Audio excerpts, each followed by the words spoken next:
Hello बच्चों, तो आओ प्रश्न को देखते हैं। यदि कोसेक ए बराबर 2 तो 1/tan a प्लस साइन ए बटे 1 प्लस कॉस ए का मान हमें ज्ञात करना है।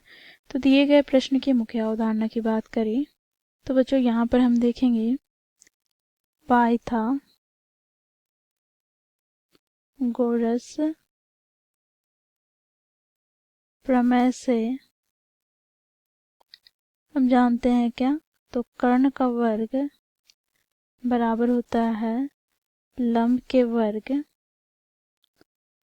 तथा आधार के वर्ग के योग के।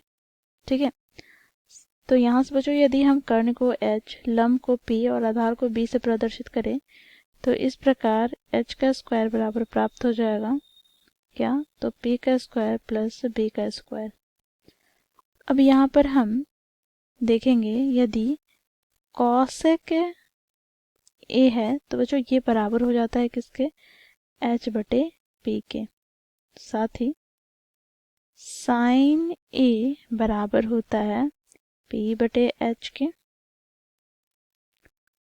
कॉस ए बराबर होता है b बटे h के तथा tan ए बराबर होता है साइन ए बटे कॉस ए अर्थात बच्चों p बटे b के।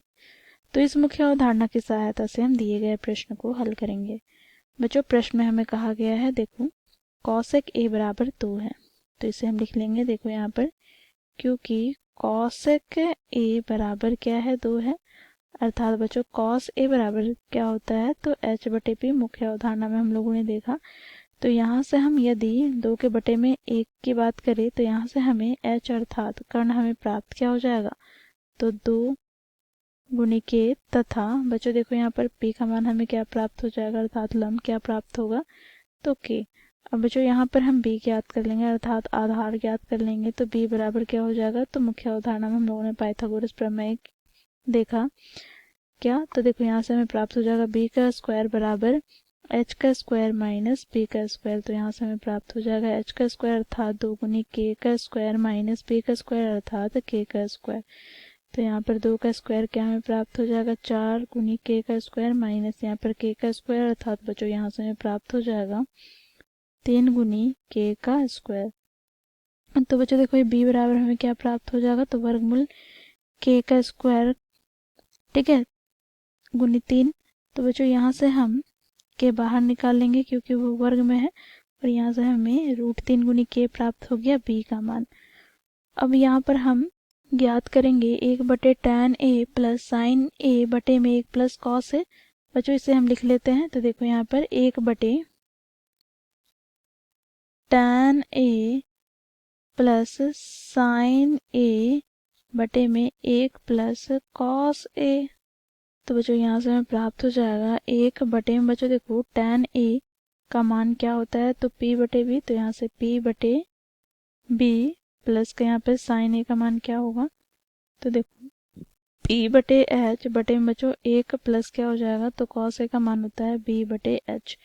बच्चों यहाँ पर हम मान रखेंगे तो यहाँ से हमें प्राप्त क्या हो जाएगा, तो ये हमें प्राप्त हो जाएगा देखो p बटे b अर्थात यहाँ से p का मान k है और b का मान √3 गुनी k है। तो यहाँ से हमें प्राप्त क्या हो जाएगा, तो देखो यहाँ पर b ऊपर आ जाएगा अर्थात √3 गुनी k बटे में हमें प्राप्त हो जाएगा k और प्लस का यहाँ से बच्चों देखो p का मान अभी हम लोगों ने देखा क्या है, k बटे में बच्चों देखो h का मान क्या है, 2 गुनी k बटे में यहाँ पर 1 प्लस क्या हो जाएगा, तो b का मान यहाँ पर क्या है, तो √3 गुनी k बटे में यहाँ से h का मान क्या है, तो 2 गुनी k। बच्चों k से k कट जाएगा यहाँ पर, तो यहाँ से हमें प्राप्त हो गया √3 प्लस का बच्चों देखो यहाँ पर 1/2 बटे में यहाँ पर हम 2 लघुत्तम लेंगे तो यहाँ से हमें प्राप्त हो जाएगा 2 1 2 प्लस √3। तो 2 प्लस √3 बच्चों यहाँ पर 2 से 2 कट जाएगा तो यहाँ से हमें प्राप्त क्या हो गया, तो √3 प्लस यहाँ पर 1/2 प्लस √3। बच्चों यहाँ हम लघुत्तम लेंगे 2 प्लस √3 तो यहाँ से हमें प्राप्त क्या हो जाएगा, तो देखो 2 गुनी √3 प्लस √3 का स्क्वायर अर्थात 3 प्लस का क्या हो जाएगा, तो यहाँ पर 1, ठीक है। तो यहाँ से हमें प्राप्त हो गया बच्चों, देखो 2 गुनी √3 प्लस बच्चों देखो 3 + 1 अर्थात 4 बटे में यहाँ पर 2 + √3, ठीक है बच्चों। यहाँ पर हम लघुत्तम 2 ले लेंगे, तो यहाँ से हमें प्राप्त हो जाएगा 2 + √3 बटे में यहाँ से 2 + √3, तो 2 + √3 से 2 + √3 कट जाएगा, तो ये हमें प्राप्त हो जाएगा। तो इस प्रकार हम लोगों ने मुख्य अवधारणा की सहायता से दिए गए प्रश्न को हल किया। आशा करती हूँ आप लोगों को यह प्रश्न समझ में आया होगा। धन्यवाद।